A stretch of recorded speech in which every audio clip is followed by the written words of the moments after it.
Welcome in, everyone, and thank you for listening to the 149th ever episode of the Missouri Sports Podcast. Brought to you by 106 Apparel and recording from the Revel Advertising Studio in beautiful Springfield, Missouri. I'm one of your hosts, Cameron Albert, alongside my good friend and fellow Mizzou fan, Kyle DeVries. How are you doing today, Kyle? I'm doing great, Cameron. How are you? How was your 4th of July? Oh, it was pretty uneventful, I'll be honest with you. I work at a campground, so we were very busy for the holiday, and I had to be watching out, and actually on 4th of July, I was making sure that nobody was shooting off fireworks. Oh, man, you're that grumpy old man, huh? Not too grumpy. Most of the customers were happy to hear that I was not letting people shoot off fireworks. We had one little group that wanted to, and we had to tell them, just sit with your lawn chair and look at the houses next door. They're going to shoot off lots of fireworks. Or go to Hammond's Field and watch them there. Yeah. So, yep, I was working, and it was kind of boring, but you gotta make that money. Yep, you got these service jobs. You just got to be there for the people, even on holidays. But thank you. I enjoyed it. How about you? Did you do anything fun? We just let off some fireworks and stuff. We actually went to the lake last weekend and had a little bit of a run-in with some bad weather while we were out there on the water. Yeah, we saw a big You didn't capsize, did you? We didn't, but we saw a big black cloud rolling in. Thought we could just kind of outrun it, maybe go the other way. That didn't happen. We got stuck in it, and there came a point where we probably couldn't see like 50 feet in any direction. It's hard to outrun Mother Nature. Yes, so we tried to get in a little cove, and we ended up just having to like dock in some random private dock area, and everything was drenched, so including my shirt. So I bought this shirt at the marina just so I'd have something dry to wear. That's a lovely shirt. And here it is. Yeah, I love it's really illuminating this entire room. Absolutely. Yeah. But we survived. Wow. You had a much more eventful 4th than I did. Novice boaters. Yeah. Well, thanks everyone for checking us out and joining us on this episode. Special shout out to everybody over at YouTube. A bunch of new subscribers. Thanks for watching, and we've really appreciated all the engagement over there at YouTube and on Twitter. Lots of likes on every video. We definitely appreciate it. And special shout out to our newest Patreon supporter, Brian. He subscribed at the Merch and More tier, so he's got a bunch of cool stuff coming his way. So he's the first person to subscribe to that tier, so special shout out to Brian. We appreciate you very much. We'll get you hooked up with a bunch of cool stuff. Thank you, Brian. Okay, Kyle, we have some more football to talk about, as per usual this time of year. Last week we covered the newcomer players to the football team on the offensive side of the ball. This week we're going to do the defensive side of the ball, so incoming freshmen and new transfers to the program. Before we dive into that, we do have a bit of news and kind of just some housekeeping to catch up on with recruiting and stuff.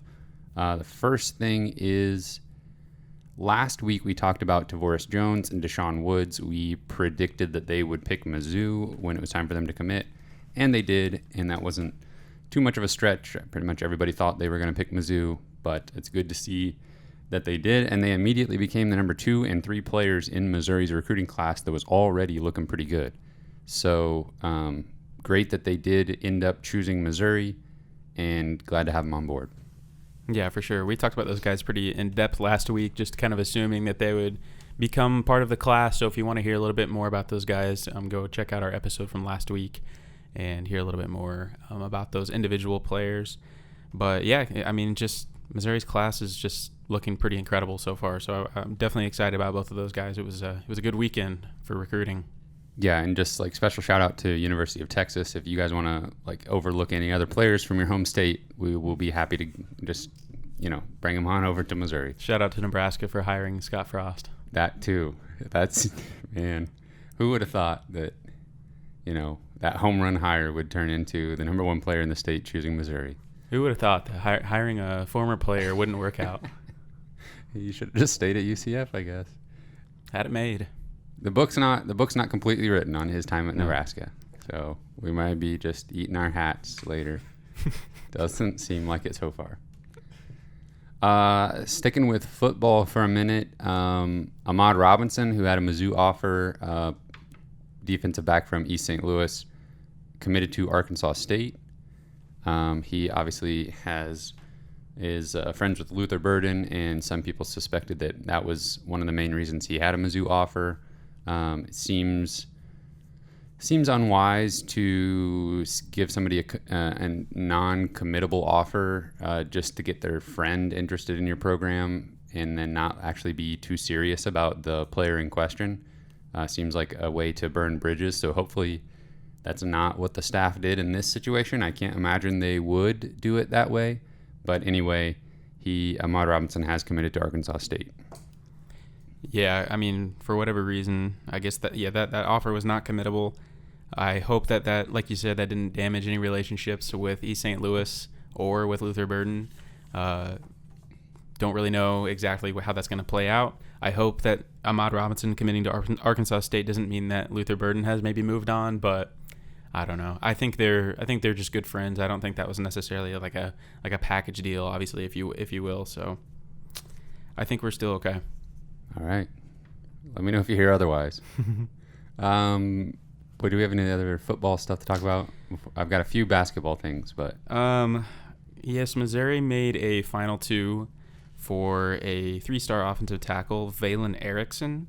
And he's down to Mizzou and Nebraska. Oh. Speak of the devil. Where's he from? That is a great question. I'll look him up. Okay. But I hadn't heard a lot about him. He kind of just surfaced in the last couple of weeks as a guy that Mizzou had been on, and now he's down to a Final Two. Crystal Balls definitely like to, I think they're saying Nebraska, most of them. So Yep, Steve Wiltfong, Nebraska, with only a 6 confidence rating. Okay. That's medium. Well, he hasn't set a commitment date or anything like that, so we've got some time to make up ground if we need to do so. But did you find out where he's from? Chicago, Illinois. I've heard of that place. So we'll keep an eye on Valen Erickson. Another thing I wanted to give a shout out to Mizzou Twitter for an incredible victory on Jaden Scarlett. He put out a Twitter poll. He's, by the way, 4-star defensive tackle from Texas. He put out a Twitter poll just saying, what's the move? And he's got a final 3 of Texas A&M, Oklahoma, and Mizzou. And those were the 3 options on the poll. And there's 20,000 votes on this poll. That's a lot. That's a lot of votes. And Mizzou won. They squeaked by Oklahoma. And, in fact, I think I checked the poll with, 30 to 45 minutes left. And Mizzou was losing by, probably a good 500 votes, and ended up pulling it out in the end. Rallied the troops, yeah.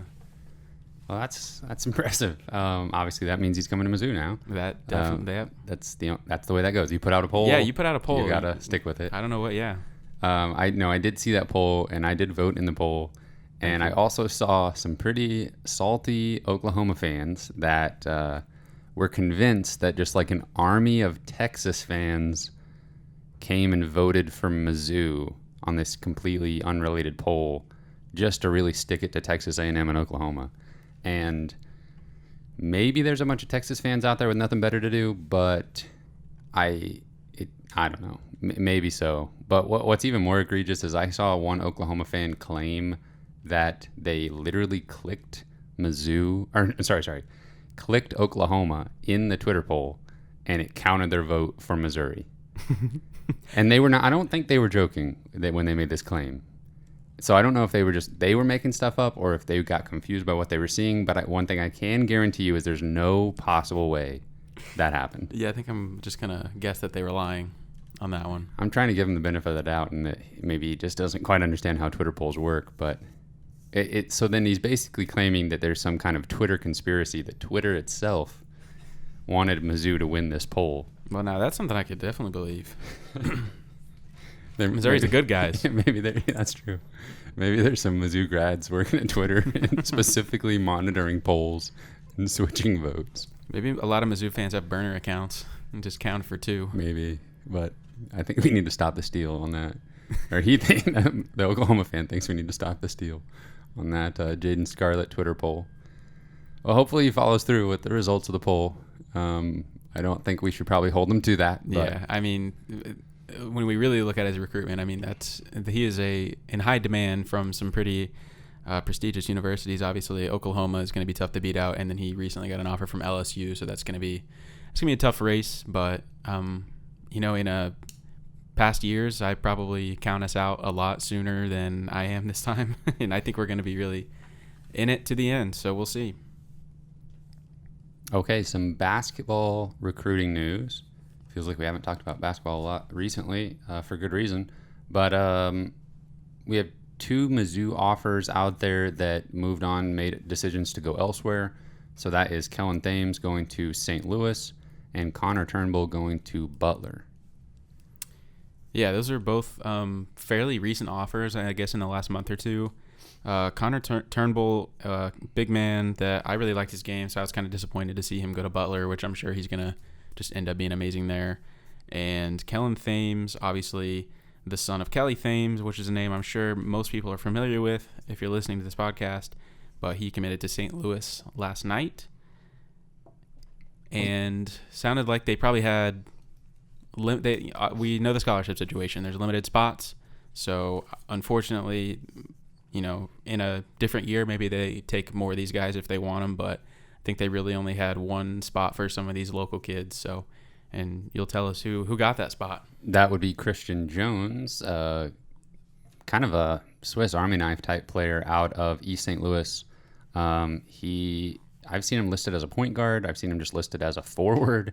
So he's kind of a tall, long-armed combo guard type player. I think he handles the ball some. Looks to be super athletic, very versatile, can shoot it a bit. I see him, potentially being able to switch 3 to 4 positions. He could grow a little bit more since he is, just between his junior and senior years of high school. So, he got an offer not too long ago from Missouri and committed to Mizzou just in this past week. Yeah, he committed within like a few days of getting that offer, I'm pretty sure. So he was excited about that and probably knew that there was limited space on the team. So he definitely took that opportunity as quickly as possible. But yeah, like you said, I mean, he plays a lot of point for his high school team, but I don't know what he's going to end up doing when he gets to Mizzou. But yeah, like you said, 6'5", a little bit under the radar because he averaged about 11 points a game for his high school team at East St. Louis last season, and then they didn't play AAU ball last summer because of COVID.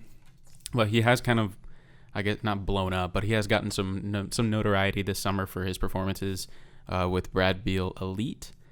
But I don't know.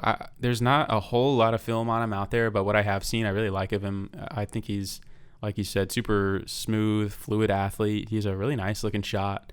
I definitely think he has the mechanics to develop into a pretty good college player someday. And most importantly, according to his Instagram post, he's not 100% committed. No, not 1,000, not even 10,000. He is 100,000% committed to the Missouri Tigers. I thought for a second you were going to say he's you posted that he's 50% committed. I'm like, oh, that's new.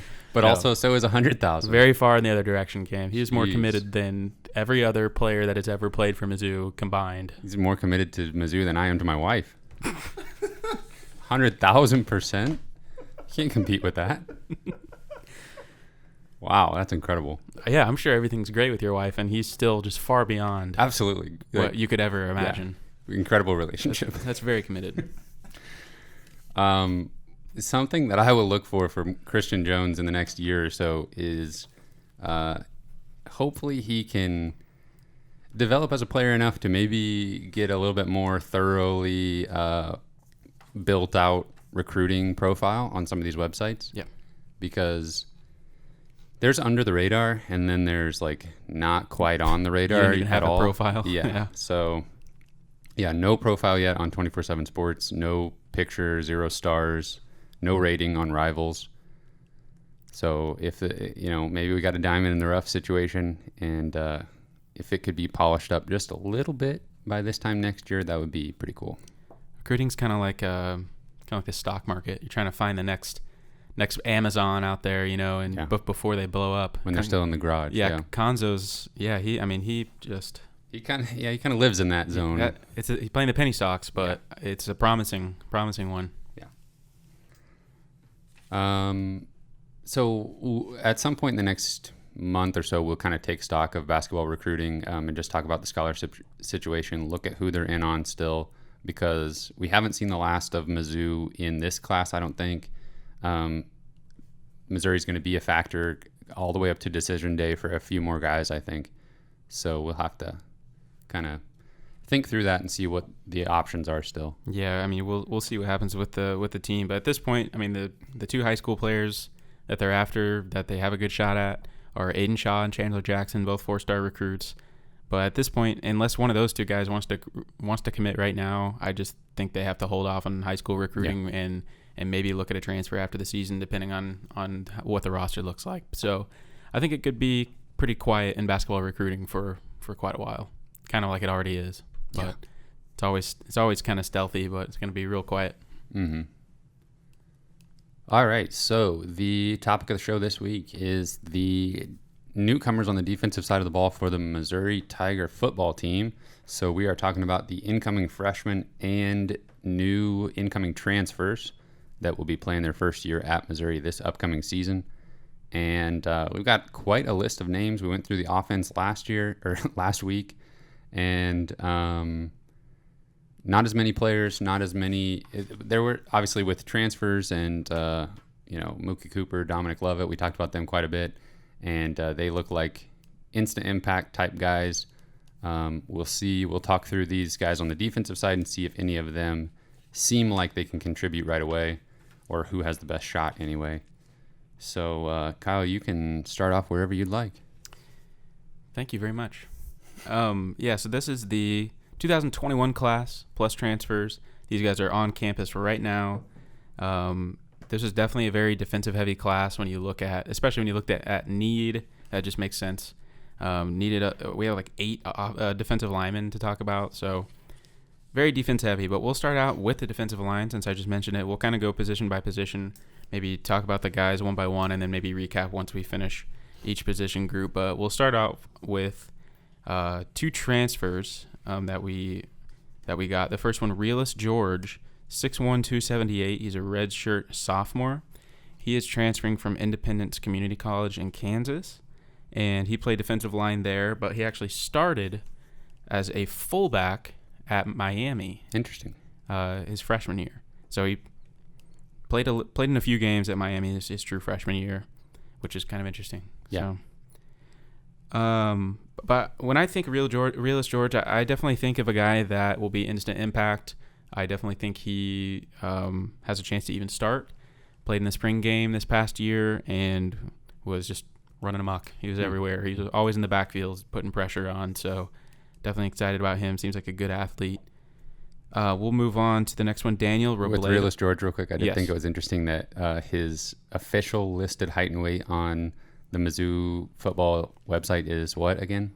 6'1", 278. And on 24/7 Sports, he's listed at 6'2", 295. He shrunk. So they shrunk him. Maybe, maybe a little bit. Maybe the recruiting service just like pulled his community college height and weight like from their website. Yeah. And maybe it was a little bit inflated. Or maybe he's Mizzou's the height thing. You can't really get around that, but maybe he's slimmed down a little bit his role on the team. That's possible. These were all the measurables I'm going to say are from Mizzou's roster, so it would be kind of interesting to compare them to what the recruiting services. I'll point out if any of them are just like wildly different. Okay. All right, we'll move on to the next guy, Daniel Robledo. He's 6'2", 280. He's also a redshirt sophomore. So it sounds like both of these guys have, I guess, 3 years of eligibility at Mizzou. But awesome. That is awesome. He's transferring from East Los Angeles College, and I think he's pretty versatile, honestly. Like, as far as where he's going to play, I think he'll probably play mostly defensive end, but definitely could play defensive tackle in some packages. And again, like, this is like when I think about these two guys, they both are just significantly older than some of the freshmen coming in. So, I mean, they're 2 or 3 years older than some of those guys, and they just look like grown men when you look at them. And the way they play, I mean, they're just very strong, fast guys. So I just definitely think both of these guys are going to be on the field a lot this fall.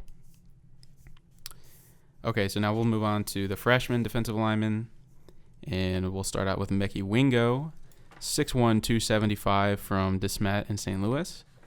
And definitely just a classic interior defensive lineman. I probably at the next level, I think he'll be mainly kind of a run stopper, but on his high school tapes, man, he had that deceptive quickness where he's not super tall, a little bit thicker guy, but just very fast for like you just deceptively, like I said. So just super strong guy.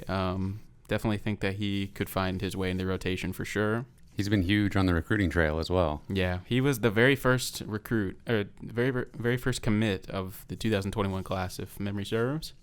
So he's been on board for a while. And then we have a whole host of defensive ends here to rattle off. We've got Kyron Montgomery, 6'5", 255 from Indianapolis. And he was probably the highest rated recruit out of this group. And just perfect size and speed for what you think of for the prototypical defensive end. I definitely think that he's going to have a really good career at Mizzou. Could end up being a good NFL player someday, but we'll enjoy him at Mizzou for a little while before he gets to move on. Stop me if you have any thoughts, but we'll move on to Arden Walker, 6'4", 250 from Denver, and played for a really, really good high school program. They won back-to-back state championships at the 5A level, and he had offers from most of those Pac-12 schools out there in the West. So I was actually a little bit surprised, just geographically, I was a little bit surprised to see him end up at Missouri, but definitely has the potential to be a really good player. Jonathan Jones, 6'3", 241 from McKinney, Texas. Same thing. I mean, played for a good program in Texas. Very long, rangy athlete. Might not be an immediate impact guy, but definitely if he adds some weight to that frame, I think he could end up being a great player. And then, of course, you've heard of him many times before, Travian Ford, 6'2", 240 from Lutheran North in St. Louis. I feel like these guys, when you watch their film, it's like them just blowing by the offensive line. But Travian Ford especially, I mean, Lutheran North is such a dominant program, and sometimes I think, especially in those highlight tapes, they're playing pretty inferior competition. Well, even if they're playing like a decent team, the chances that you have a guy lining up across from like Ford or Kyron Montgomery that can actually try to stop them even a little bit is unlikely. Yeah, I definitely noticed it. I feel like the most in Travian's tape, though, where he's just literally not even receiving resistance whatsoever. He's just running by somebody. So it's almost a little bit hard to evaluate somebody when he's just doing whatever he wants, but clearly a fantastic athlete. He was a spring enrollee, so he's been in the program since January. I would be surprised if Travian did not get some playing time this year. Well, I'm looking at him and Montgomery, and if it weren't for Travian Ford, I think Kyron Montgomery would be like the gem of this recruiting class. Mm-hmm. I think maybe he's overshadowed by the in-state recruit of Ford. And he is a little bit lower. Montgomery's a little bit lower on the 24/7 Sports composite compared to just his rivals ranking. So they're both pretty high 4-star players out of on rivals at least. And I think because Ford is the in-state player, he was one of the first like marquee signees for Eli Drinkwitz. Just kind of was that first guy that got the fan base thinking like, oh, we can go to St. Louis and get one of the top 5 players in the state to come to Mizzou. And it's not like he's a 3-star player who wasn't being pursued by other big-time programs. I mean, he has it to play at the next level. So yeah. And then just to supplement that with Kyron Montgomery and just be like, and we're just going to go get this other 4-star player from out of state, and he's going to be really good and maybe even more of a pro prospect than Travian Ford. It's just, I don't know. We kind of gush over Drinkwitz's recruiting every episode, but that's that's what we do around here. That type of situation is not something we're accustomed to. Right. No, for sure. Yeah, it definitely, I don't want it to get old at all. It's still very fresh, very insane to see what Coach Drinkwitz is doing. And yeah, I mean, I agree. I think Travian Ford might be the guy in this list I think of that's the first contributor at Mizzou. But when we're looking at the class, 5-10 years down the road, I think Kyron Montgomery is the guy that we remember as a superior player, and maybe not superior to Travian Ford, but just he's he might be the player we remember as going on and having a good career in the NFL. Yeah, both of them have potential there, but if Kyron Montgomery is legit 6'5", then man, that's like prototypical NFL defensive end size. Yep. Yeah, he can definitely do it. One thing I wanted to mention, just comparing the 2021 class. So I was looking at the 24/7 Sports composite, and the 2021 class, Travian Ford is the number 1 player committed to Mizzou. He is has a national ranking of 210. And I looked at the 2022 class that we've been talking a lot about, and just had 2 recruiting wins. If you place Travian Ford in the 2022 class, he would be 6th out of Missouri's commits as far as national ranking on the 24/7 Sports composite. So there are 5 players ranked higher than him in the next class. And that's pretty crazy for perspective. Right. And for reference, the 2021 class that we're discussing now was ranked 21st or 27th in the nation and 11th in the SEC. And we're just kind of blowing those numbers away. Wow. With 2022. Yeah, I mean, at this point in Missouri's current recruiting class, there's definitely some more big names out there. But if we just continue to stay in course a little bit, it's going to be the best class we've ever had. Yeah. He can just fill it out with 3-star players from here on out. And we're coasting. Yeah, exactly. All right. Anything else on those defensive linemen? I'm super excited to see the 2 players with experience, Realus George and Daniel Robledo, just step in and be able to contribute day one. Yeah. And there's a need. Yeah. Having some experience there, some, like older guys who are more physically developed, balancing out the experience a little bit will be huge. Agree. All right. We'll move on to linebackers. And the first guy is Zachary Lovett, and he's 6'2", 230 from Rockledge, Florida. And for some reason, I had it in my mind that he could end up playing defensive end, but on the recruiting services and I think on Mizzou's roster, both he's listed as a linebacker. So it sounds like he's going to end up sticking there. And he's still kind of a lot of his highlight tape. He is playing linebacker, but he still kind of plays that edge rusher role a little bit in a way where he is just doing everything he can to get in the backfield and put pressure on. He's just super fast. I feel like that stuck out to me so much in his film. He's so fast for like his size. Had some really big hits. Kind of just plays like a heat-seeking missile, honestly. So his tape's pretty fun to watch. If you haven't seen that, I'd go check it out. I definitely think that speaking of, being overshadowed, I think this is a perfect example of a guy who could end up being really, really good, but I just kind of gets put on the back burner of this class, in my mind at least, because there's just so many exciting names. I think Lovett is definitely a guy to keep an eye on and just kind of remember his name in the back of your mind for a couple of years down the road. Could be a great contributor. And then the other freshman linebacker, totally different style of linebacker, is Damian Wilson. He's 6'2", 220 from Grover, North Carolina. And he is definitely more of like the interior linebacker, just a tackle machine. I don't want to compare him to Nick Bolton, but definitely think about that kind of player, a player who's just always stopping the run and is kind of able to control the defense a little bit, kind of just that team captain role. I definitely think Damian Wilson has that ability. Just good change of direction, good play recognition. Probably could put on a little bit more weight by the time he's stepping into a starting role, maybe. But I'm super excited by what Wilson could develop into. Yeah, that's inside linebacker is a spot where it just seems like Missouri's had a lot of success. Pretty much the whole time I've been following the team and beyond.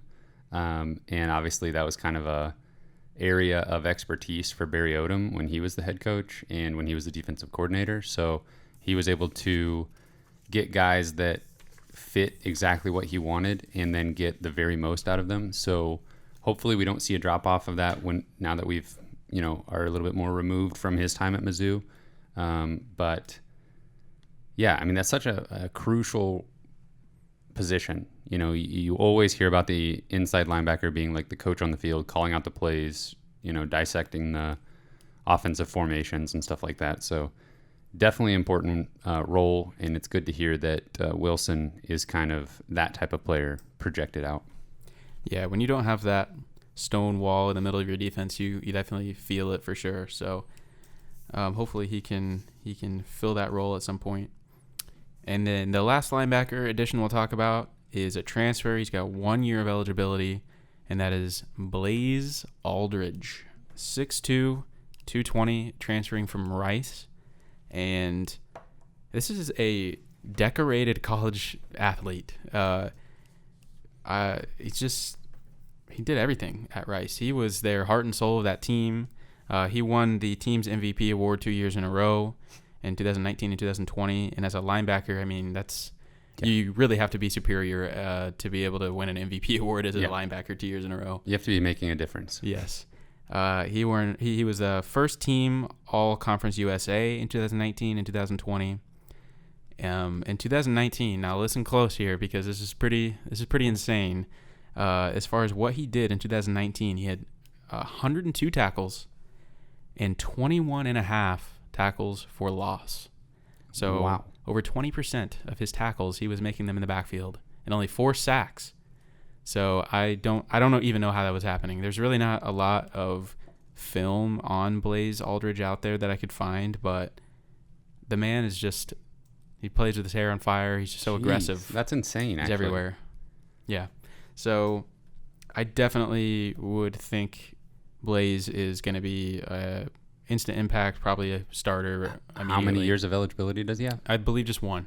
Okay. So yeah, I mean, you don't go like rip the heart and soul out of a Conference USA team for 1 year of eligibility and then not give him significant time. Yeah, I definitely think. Jeez, poor Rice. I wish. Yeah, seriously, that would have been like, I don't even know. That would have been like Ohio State like taking Nick Bolton from us or something. Like that would have been devastating. But it just has the chance to be a really fun player to watch. Really exciting. I think he could end up being kind of a fan favorite. Yeah, man. I hope that translates and he's good enough to be playing like every snap for Missouri, because if he can create that kind of havoc in the backfield, then that would be super helpful. His name is Blaze, for crying out loud. Yeah. He's like long blonde hair. Love it. Love it. Alrighty. And anything else on linebackers? No, I think, again, just like good balance there. A guy that's going to come in, contribute immediately, we hope. And then 2 freshmen that are going to take some time to develop, but should be nice pieces, either starting as upperclassmen or just solid depth later on. Mm-hmm. All right, we got a lot of guys in the secondary to talk about, so we'll move on to that. Obviously, we've talked a lot about Caleb Evans and Allie Green, both transfers that are on campus now and will be immediate contributors. If you haven't heard us talk about those two, there's basically an episode dedicated to them. Their names are in the title. Just go back a few episodes, you'll see that, and we really break them down when they first committed to Mizzou. And there's not much more to say now that we didn't say a few episodes ago. So just go check that out if you haven't already. We've got one kind of like safety freshman player. His name is Tyler Hibbler, 5'11", 192 from Trinity Catholic in St. Louis. And will probably projects to play as kind of a strong safety or nickelback role. I definitely think Josh Bledsoe as kind of a similar role that Tyler could fill at Mizzou. Very physical player, good at coming up and stopping the run, good in man-to-man coverage. So just like a tough guy. I enjoyed watching this film. Just seems to really enjoy playing football. Yeah, he also had an offer to Arkansas, so Missouri was not the only SEC school in on his recruitment. I think that stemmed from Barry Odom being familiar with him when he was at Missouri. But I don't know. I think maybe I'm wrong, but I'm excited about Tyler Hibbler. And maybe we should go through the rest of the list, and then I'll circle back to him. But I've got a few thoughts there. Okay. The rest of the guys are all cornerbacks. And we'll talk about Dalen Carnell is 6'2", 210 from Indianapolis. And just a really well-balanced cornerback prospect. He's good size, good ball skills. I mean, 6'2", 210, that's a pretty big cornerback for a freshman in high school, or freshman in college, I mean. Yeah. He's a spring enrollee, so he's been in the program for a few months now. We'll probably end up seeing some playing time, I would guess, this fall. Another spring enrollee is Zaquan Reeves, 6'2", 200 from Titusville, Florida. I definitely think he was a shutdown corner in high school. His stats kind of dropped a little bit as far as his tackles and stuff like that his senior year, which tells me teams just threw at him less. I think teams knew who he was and just decided not to mess with him. To go along with his 12 tackles his senior year, he also had 9 pass breakups, so that's pretty impressive. Also very important to point out, his nickname is Snoop. Zaquan Snoop Reeves. So we better keep that in mind. SNOOP. Next guy on the list is Davian Sestrunk, 6'1", 163 from Melbourne, Florida. This is definitely a different kind of recruit than the first two cornerback guys that we talked about, just because I think he's a little bit more of a speculative play, if you will, but just a fantastic athlete. He great basketball player, like all district in his high school in Texas, and he averaged like 20 points a game. Made the switch from basketball to football in 2019. Ended up having a really good senior season in football. So, and I mean, you can definitely tell that watching his film, he is a great athlete. Maybe isn't great. It has some work to do technique wise, but where he athletically he can make up for where he falls short technique wise, and you can see him maybe kind of overrun some routes and stuff like that, or but he just can snap back on the receiver like so quickly and has great ball skills. So I'm definitely not a guy I'm expecting to come in and compete for playing time this fall, but could end up being a fantastic player with some time to develop. And then the last guy is Darius Jackson, 6'2", 175 from Dallas, Texas. Super fluid athlete, again, and then ran track in high school. I think he fell through the cracks a little bit. I think he plays for a really good Texas team in high school. His first highlight on his tape is him making like a one-handed interception. So clearly a guy with good ball skills, really good athlete, very fast. So if you can notice a trend with these cornerbacks, they're all 6'2", and then Davian Sestrunk is 6'1". So all of those guys are over 6 feet tall. They're very long arms. They're good ball skills, good athletes. I definitely think that Missouri's secondary is going to look better in the next few years than it has in the last 5 or 10 years. Yeah, and I think that's the move going forward is taller corners. They can get up, because like the SEC and college football in general, but the SEC is just, there's always just like massive wide receivers, and there's like. But then you have players like, Alabama's wide receiver that goes out and wins the Heisman Trophy, and he's like 6 foot 165 or something. But he was a little bit of an anomaly for sure. But you have to be able to go up and compete for like high point balls and fade routes and stuff like that, and having long arms and being a little bit taller. I think that's the play. I agree. From now on at cornerback. Yeah, I mean, think about Mizzou's like 2013 wide receivers. We had like 5'10" cornerbacks trying to guard 6'6" DGB. Yeah. Even like, you could rattle off so many names there that were just like big guys at wide receiver that could just kind of manhandle the cornerback. For sure. But yeah, I want to circle back to Tyler Hibbler. Just having that presence in St. Louis, and Mekhi Wingo, same thing. Just, it's not every recruiting class that you can just kind of scroll through and see St. Louis pop up a few times. Mm-hmm. And I think it's important to obviously Coach Drinkwitz is making these guys a priority, and there's no reason not to go after Tyler Hibbler, because if you can develop him, he's not like, he's a player that if he was from Kansas or Illinois or Nebraska or Iowa or Arkansas, I think Missouri would be looking at him anyway.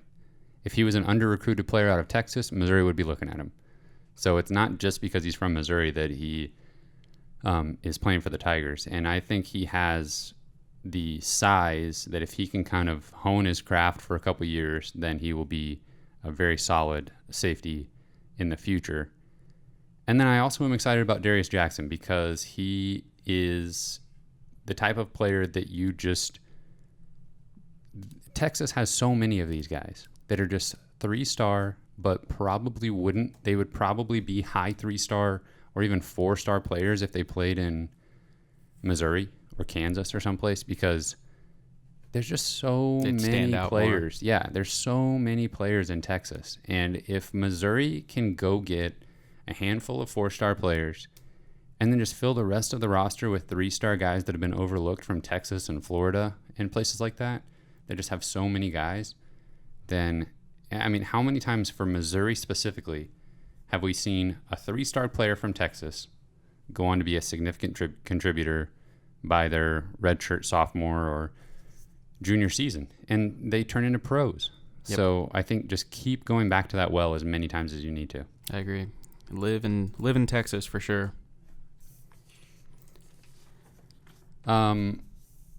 So we broke it down by defensive line, linebacker, and defensive backfield.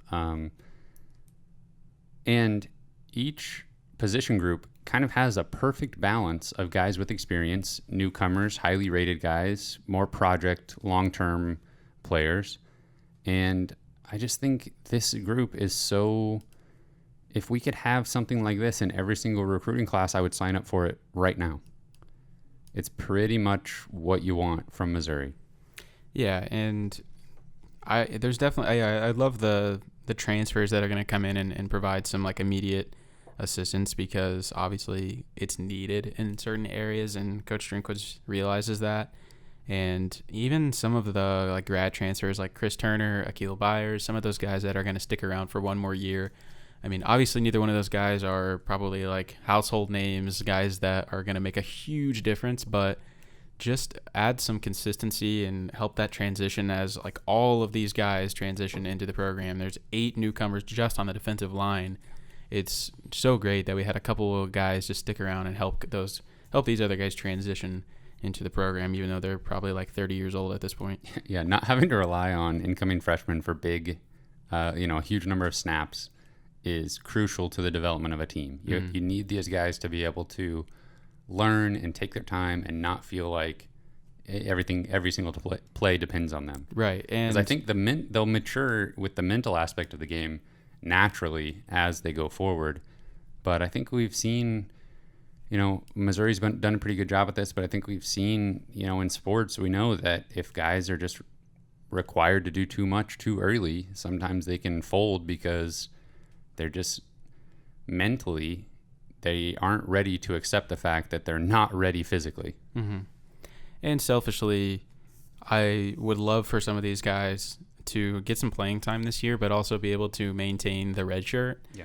And so I think sometimes I have the tendency to think about these humans as like, I'm managing them in a football game or something, like NCAA 14 or something. Characters, it's okay if I redshirt all of these guys and they're here for an extra year. So if that's what they want to do, I hope that they're able to do that and spend an extra year just developing in the program. And if they can get experience and still keep the red shirt, I mean, yeah. If they're blowing everybody away, then send them out there. Yeah. If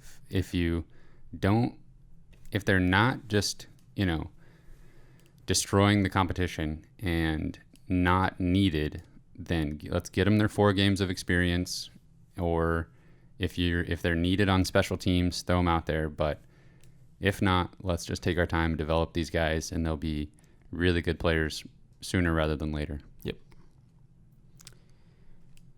Really coming down to it here. We're about what is it? Almost mid-July.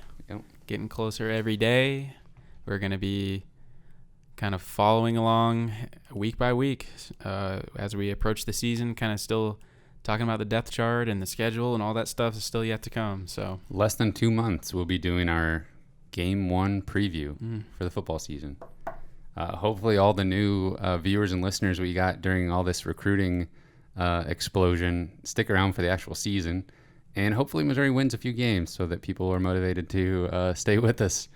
We'll be here all season long. Even if they start out 0-5, we'll be here. We'll be here. So anybody that wants to come along for the ride is welcome. We do have some fun stuff planned, though, still for July and early August. And then we'll really get into breaking down the roster and the schedule, making predictions, previewing games, all that kind of stuff. So, it's exciting time. Yeah, tell us who out of some of these names, who do you like, who excites you, who's going to get some early playing time, all that stuff. Let us know your thoughts down in the comments. But we appreciate you guys and looking forward to a fun season coming up. You guys got anything else, Producer Cameron? No. He's a quiet, that young man. Yeah. He's a quiet one. All right, everybody. You can find us on Spotify, Google Podcasts, Apple Podcasts. We're on Twitter at Mizzou Sports Pod, and you can email us at MissouriSportsPod@gmail.com. You can find our t-shirts and stickers on our online shop, MissouriSportsPod.BigCartel.com. Special thank you to Patreon supporter Brian Smith. Thank you, everyone, for listening. We will see you next week.